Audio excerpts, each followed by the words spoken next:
the hosts of this really wonderful meeting. It's great to be here. I've heard about this region from Julia Jacobs and Angela Benedict. They've participated in some ITEP events. But I'm just delighted to be here to see their homelands. It's really great. I know we don't have much time. I'm just going to be very brief, and I'd be happy to talk with anyone individually to provide more information. I'm just going to be talking a little bit about ITEP, a cooperative agreement we have with US EPA, our climate change trainings that we've been offering for several years, and some of our resources. Okay, we're an organization based at Northern Arizona University. We're part of the university in Flagstaff, Arizona. We're part of the university, but we don't get much funding from the university. We get most of our funding from grants, mostly from the US EPA. Thank you, EPA. What we do is we focus on capacity building of tribes for environmental management, and we do that mostly through training and providing technical assistance and educational resources. Our first program that we developed was our air quality training program. We also have a solid waste training program, our climate change program, and we have an environmental education and outreach program. And in the photo, you can see the San Francisco peaks. Flagstaff is based right at the base of the peaks. These are the highest mountains in Arizona. Flagstaff is at 7,000 feet. Most people think of Arizona, think really hot, dry, but we get about an average of 9 to 10 feet of snow in the winter. And this summer, we didn't get above 90 degrees. So we're a lot cooler than Phoenix is. The San Francisco peaks are sacred to tribes in northern Arizona. We're close to the Navajo Nation, the Hopi tribe, Wallapai tribe, Havasupai. Our organization was founded by Virgil Maciespa from the Hopi tribe. It started at Northern Arizona University with Virgil, with support from EPA right from the start. Our current director is Anne Marie Chistilli. She's from the Navajo Nation. She's an attorney, and she worked for 10 years for the Gila River Indian community on their water rights work. She's been with ITEP for about a year and a half.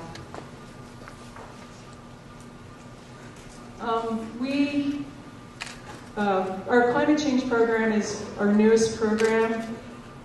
We started it several years ago. We received we entered into a 4-year cooperative agreement with EPA to do climate change work with tribes. The main goals are to facilitate tribal climate change adaptation planning and to communicate climate change impacts. Oh, and I want to show, on the left, that's my rain barrel. I saw Carmen had a picture of a rain barrel. In Flagstaff, we also use rain barrels to collect water from the roofs. I have 5 of them at my house and a couple of sheds. And I use the water to water my gardens. As with our other programs, our climate change program has a tribal steering committee.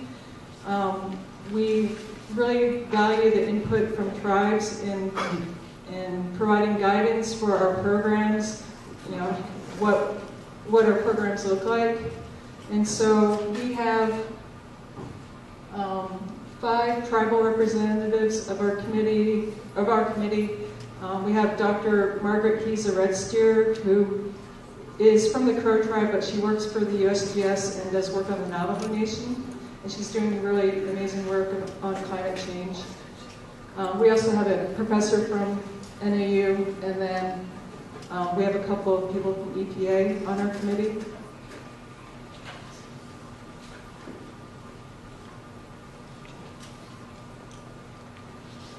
So we've developed several trainings for tribes.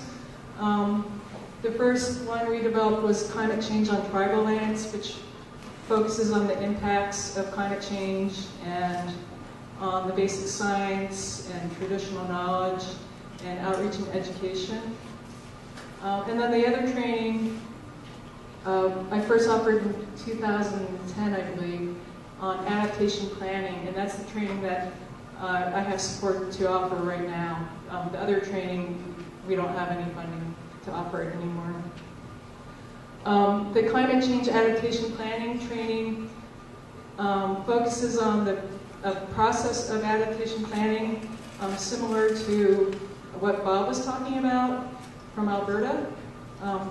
It's sort of a sector-based, risk-based approach of identifying the impacts and vulnerabilities and risks and developing strategies. I have funding to offer it 3 times a year, and I'm going to different regions of the U.S. I was in Wisconsin in June, and Kyle Hansen was at the training, and as was Julia. And last week I was in Missoula, Montana, working with tribes in the northern Rockies and the Plains.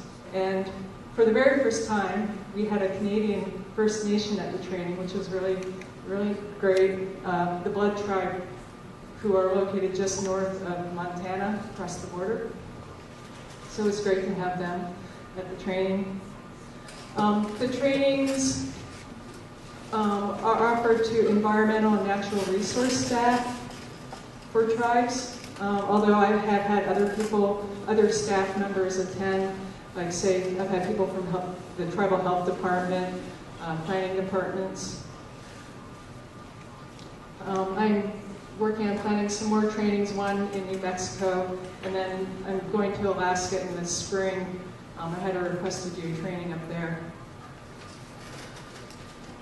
And just since 2008, this is just a chart showing the number of participants we've had from these are US EPA regions of the country. So in total, 175. I don't think that includes, we occasionally, if we have room, have 1 or 2 other people join the training, so it doesn't include them. Oh, actually, go back. And I just put on the bottom, there's a growing need and interest in training, and I've observed that especially over the last year or so. A lot more people are contacting me saying, asking about the trainings and saying when you're going to have one in my region. I think tribes are wanting more and more to kind of get some help in just getting started and learning a process. We also have been hosting some webinars. I've been working with Michelle Davis at US EPA Region 10 on offering some Alaska-focused webinars.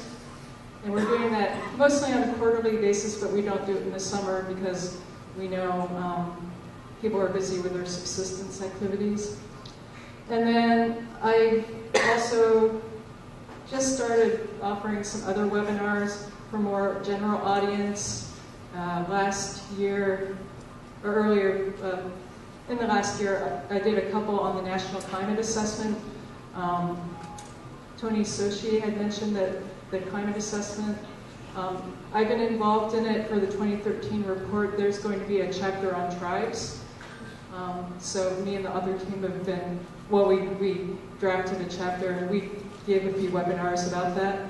But anyway, I'm planning to offer more webinars on different tribal climate change issues and hopefully be able to have presenters who can provide case studies of what their tribe is doing on climate change adaptation planning.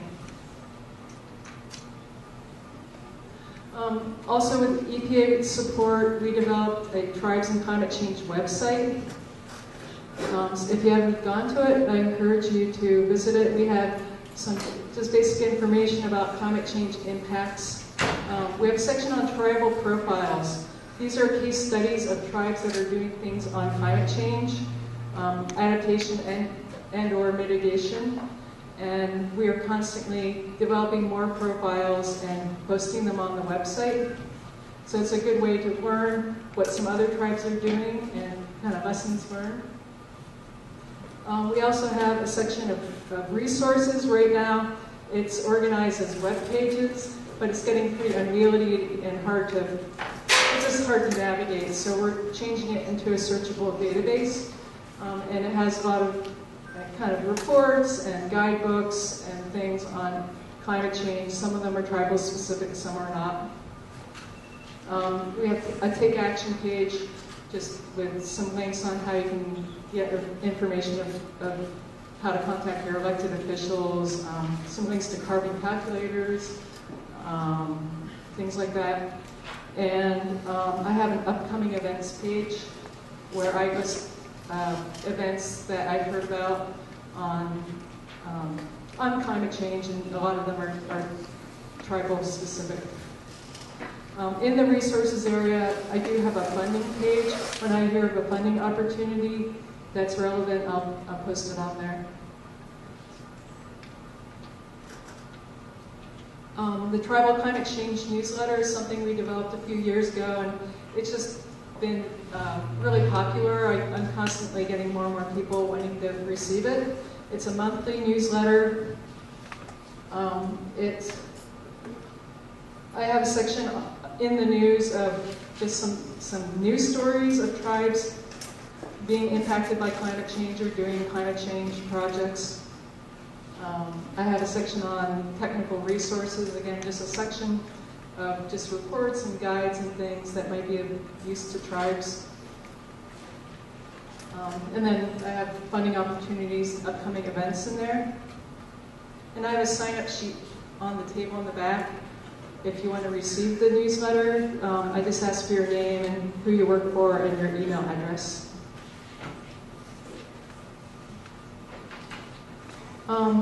This is the Tribal Climate Change Adaptation Plan template. This came about as a request from the very first adaptation planning course that I offered. The participants at the end of the course said, we really want something that's going to help us to write an adaptation plan. And so we developed this. It's basically, if you've gone through that whole process of identifying the impacts and vulnerabilities and risks and coming up with strategies, this template is useful if you're actually going to write a plan. It gives an outline of what you might include in a plan, and just sort of a starting point for tribe. It just helps them so they're not starting from scratch, but has something to work from for writing a plan. That's available by request, and again, I have it on the sign-up sheet. Next.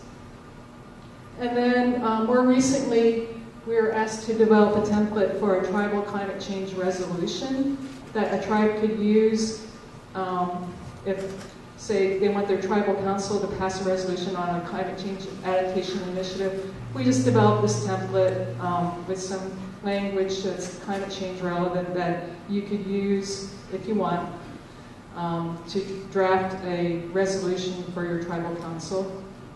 And both of the templates are meant to be used as the tribe sees fit, to use all of it or part of it or modify it, but just gives them something to work with. We've also started developing some climate change outreach materials. We've developed several fact sheets on climate change, impacts, and adaptation. These three are kind of Southwest focused on drought, wildfire, and invasive species. We've also been developing a PowerPoint presentation about climate change impacts on tribes that we're just about done it, but we'll be making it available, and say a tribe could use this and use it with their community, and again modify the PowerPoint for their own needs. And I've received requests for things like this a number of times in the past, people just wanting some outreach material that they can then use. And so that's basically it. I do a whole lot of other things which I won't get into. But as you can see, we're trying to develop tools and materials that tribes can use in their own efforts, and we're always open to ideas of new things to develop for tribes to use. And then also we have the trainings, which we're always modifying and improving based on the feedback from our participants.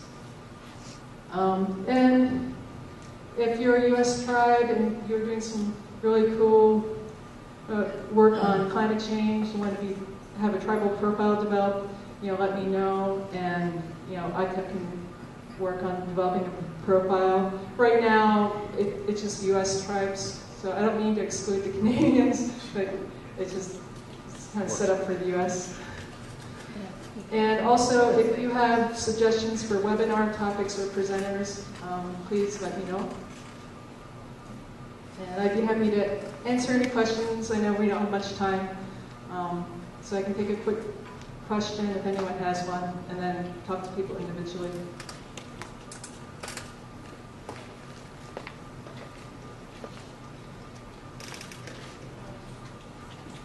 I have one.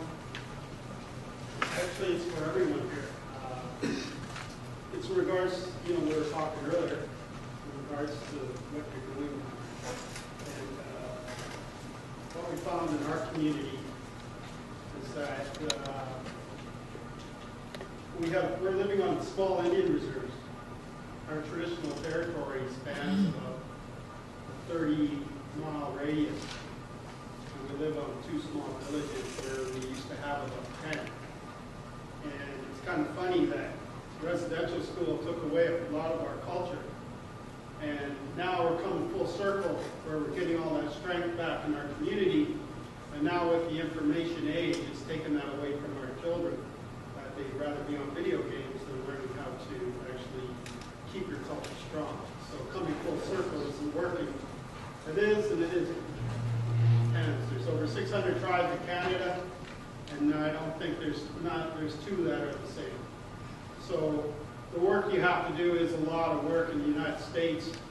With what we have to do in Canada is a little different because of the government regulations. I think acknowledging our traditional territories is the first step to climate change. I think that's for the whole country and the whole world. And once you acknowledge our traditional territory, then you can understand how we live it. Because then, Eland means spring salmon place. My grandmother said it's the place where the spring salmon give themselves back to Mother Earth. Right there, that one word means so much on how you respect Mother Earth. And Cluolin is Blue Camel Mountain. That's where we had our plots, and we had our Blue Camel potatoes. And that always kept us with our certain staple foods. And Akwesasne means pit cook area. And that's where our people go on the sand, and it was really easy to dig. And we ran deer into it because they're trying to swim across the basin to the narrowest place. And all of those things that kept us strong and knew how to take care of the world, even like the smokehouse lakes. We went up there and hunted, and we built smokehouses. We dried the meat, and then you only brought down dried venison.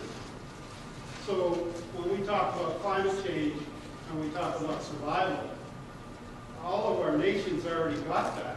And it's almost like for myself as a chief, I have to get everyone that lives in our traditional territory to acknowledge our existence.